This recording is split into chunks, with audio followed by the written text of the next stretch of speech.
So we're now going to add in a couple of employees, and we'll do a couple of different scenarios. So first of all, I'm going to start off with a director, limited company. So you, if you're the director of a limited company, and if you are the only person in the business as well. So you can either go to payroll overview and then click on the button in there to add employees, or you can just go to payroll and employees.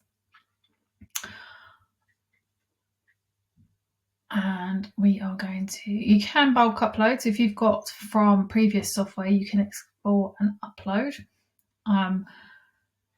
There is, I believe, a template you can download there, or you can manually add them. So I'm going to do the manual add.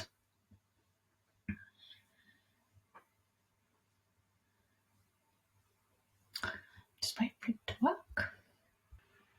So it's been a little bit temperamental. I'm not sure if it's my broadband or Xero is busy at the moment, but it's popped up now. So we're going to add it through, and this is a really good way of just following it all through. So title, I'm just going to put myself in.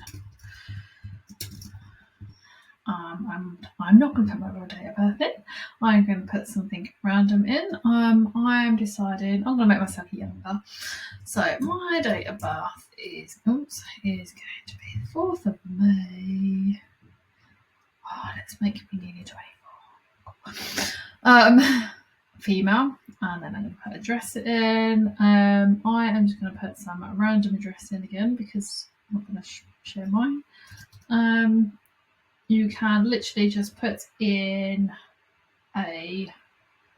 start typing it. You can put in your postcode and find it. I like the look of that one, so I'm going to use that. Right, and then we're just going to follow it through and get it all set up. So we're going to put an email address in because we will invite them to Xero Me, the app, and do that. And they can approve leave. And this is really important for managers, so this will be more important for the team. But for you, setting you up as a director, you want to be able to approve leave, and you want to set that now ready for as your team grows. Up to you if you want to put in your job title and phone number and emergency contact and everything. It's optional. But if you don't have a HR system, this actually probably is a nice way of having all those details on here. So you've got a record of it, especially the emergency contacts. I know before we had a HR system, I used to use this for my team with their emergency contacts. Just a good way of keeping a record. Okay, so they will automatically get allocated an employee number, and then we're going to put in the start date. So I started on the 1st of April. There's no holiday group. It's currently set, so it's entirely up to you. You don't have to use the holiday group, but if you specifically want to show on your pay slips that they've had bank holidays off or not off, then use the holiday group. Personally, we don't use it because it's not really necessary for the type of people we work with. You can then, if you've got employee groups set up, so for tracking and things like that, you can then use that. Put in the national insurance number. I'm literally going to copy this. And then you're going to add in the national insurance category. Most people will be A, but there are some more there, so you can see what they would be. If you're using apprentices, just make sure you use the right ones. If you are using this sounds really bad, isn't it? If you're employing apprentices, if you're employing those who are under 16, then you need that one. If you're employing people who are over retirement age, it is this one, I believe. But there is a link there, so you can go and check if you're not 100% sure. And confirm. We're then going to set their pay calendar, so the monthly one, and then we're going to add their earnings. So you can either set them up as annual or hourly. In this case, we're doing director use, so we're just going to put the director one in. So director recommended salary is 12,570, and then you can put in working pattern. So however many hours they're going to work a week. So this is really good when you've got part-time staff, because you can put in what hours they're working on what days. So when it comes to calculating at end of the week, end of the month and things like that, if they're hourly paid, then it'll work out exactly what hours they've worked in that week. If it, say the end of the month falls on a Wednesday, have they worked Monday, Tuesday, Wednesday, therefore are they due any money that month. And if you've got alternate weeks like an A and a B, you can add that in. You don't have to put the noughts in. It's there. Then you choose the expenses pay item. So remember earlier when we did the director's remuneration, the director's salary, for the director me, you want to pop that one in. And then start date is the next April. Save and next. So this is where we're going to do what their tax is. So are they a new employee to the organisation? I'm setting this up as brand new, so I'm going to say yes. When we do the team member next, I'll do it the other way so you can see the differences. We then need the employee statement. So this is their first job since the start of the tax year. Currently their only job, but they've had others in the past, or they also have another job. So you need to know which one is relevant. I know it's A for me, and you'll know for you. If you're partway through a year, so say for example they start with you in, actually we'll do that when we come to the new employee because it's irrelevant as a director. If you've got a student loan, you can add the details in here, but as your salary is at 12,570, you're not going to be paying student loan deductions, so you can ignore that. Are you a director? Yes, you are. And the reason we want to do this is because if you're the director and you are the only person on payroll, you can actually calculate your national insurance in a different way. So the normal standard way of doing national insurance is monthly, and you pay it to HMRC every month. However, as a director, you can do it on the annual basis, which means that towards the end of the year, you'll need to make that payment. So as you reach the annual threshold rather than the monthly threshold, you'll need to start making contributions. Now, the reason we recommend doing it annually if you're the only person is because then you don't have to stress about making a payment every month. But if you've got other people in your team, then you may as well do it monthly because you're doing it for monthly for everyone else. So if you're doing it monthly, it's alternative. If it's just you and you want to do it annually, then do it annually. Also, if you want to do it monthly because you don't want a bigger bill at the end of the year, then that's fine. It works out around about 40 quid a month at the moment on these rates. So it just depends on if you'd rather 12 times 40 towards the end of the year, or if you'd rather to put £40 a month away. Now, I'm going to do the monthly because I'm going to, in the next one, do more people. So I want to show you that. Oops, missed that one out.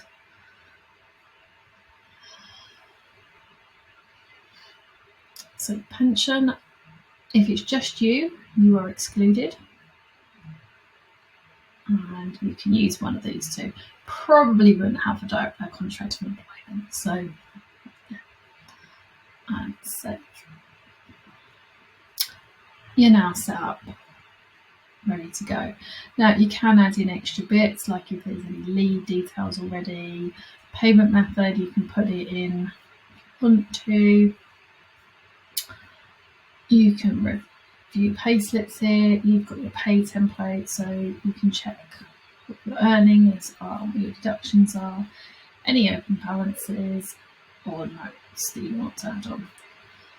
But as a director, that's all set up and ready to go. So I'm going to go back to here, and I'm now going to do a team member, and I'm going to do all the other bits so you can see some of the differences. So add new. I'm going to set up my husband. And again, random date of birth. Gonna make him feel nice and young as well now. So 06, 22. I'll be happy he's only 24 or not. Alright, I'm going to have to try and find that same blooming address again, and I. There you go.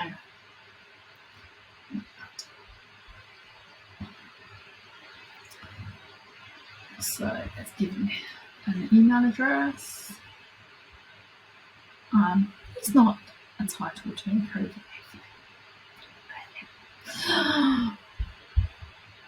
Okay, so he's employee number 2, and he is going to start on the 19th of April. I'm not worrying about things. I'm going to put in a national insurance number for him. Needs to be different to mine. And they're going to add him in as A as well. And then we're going to put his in. He's going to be on standard because he's not a director. He's just a normal team member. I'm going to put him on hourly. I'm going to put him on £13 an hour. And he works 4 hours on a Monday, 2 on a Tuesday, full day on a Wednesday, nothing on a Thursday, and 5 hours on a Friday. So he works in a very random shift there. He's on the standard regular hours, and he starts on the 19th of April. So I'm happy with that. Save the next. He is going to be set up as a new employee as well. However, if it was somebody moving over from existing software, you'd choose existing, and then you'd need to put in all their opening balances, which would be from the reports previously that you can move over. Which is why doing this and switching over at the beginning of a tax year works really well when you're switching over, because it means you don't have to bring all the opening balances over, and it's just nice and easy. So you can set Xero up to start at any point and then just bring the payroll in at payroll year end. This is his first job. He has got a P45 though, because this is currently his only job because he started in the previous one and he's moved over partway through the month. So his tax code, we would get that off of his P45. He's a 1257. And sometimes they'll be on a month one, week one basis or emergency tax. So if so, you would tick this. So if you haven't got a P45, you put them on the standard code, which is an L on the end, with the week one, month one afterwards. You would also pop in their total pay to date from their previous employer and the tax paid. So he was actually paid a grand total for half a month of £650 with no tax deducted. He doesn't have a student loan, but if he did, pop in, choose the type, which again they should know, or it'd be on their P45, and the start date. You wouldn't put the end date in. He's not a director, so we don't need to worry about that. He will need to be assessed, so we can tick that. And what I usually do is I would postpone every new starter, but this would be your company policy. But we do the postponement and we do it for the maximum 3 months. And this is what most of our clients do as well. So you don't need to worry about that. You don't need to worry about that. Oops, what have I done wrong? Oh, it's let me go too far in advance. So 18th of July. Normally it would come up and wouldn't let you go any further. But yeah, 3 months. So he is now all set up as well. What I would recommend doing as well, what you can do is you can toggle between employees here. I'm just going to see if this has updated. No, it's not yet. Oh, okay, because we haven't got all the details set up in the workplace pension, we can't do it. So normally you'd have everything set up, all the potential details and everything, and it would now generate a letter to them telling them that they've been postponed. Once the postponement period up, this is what's going to happen. So you would then need to either email it to them or download it and send it to them. So just to know, you need to do that as and when it happens. But we now have 2 employees set up, ready to go.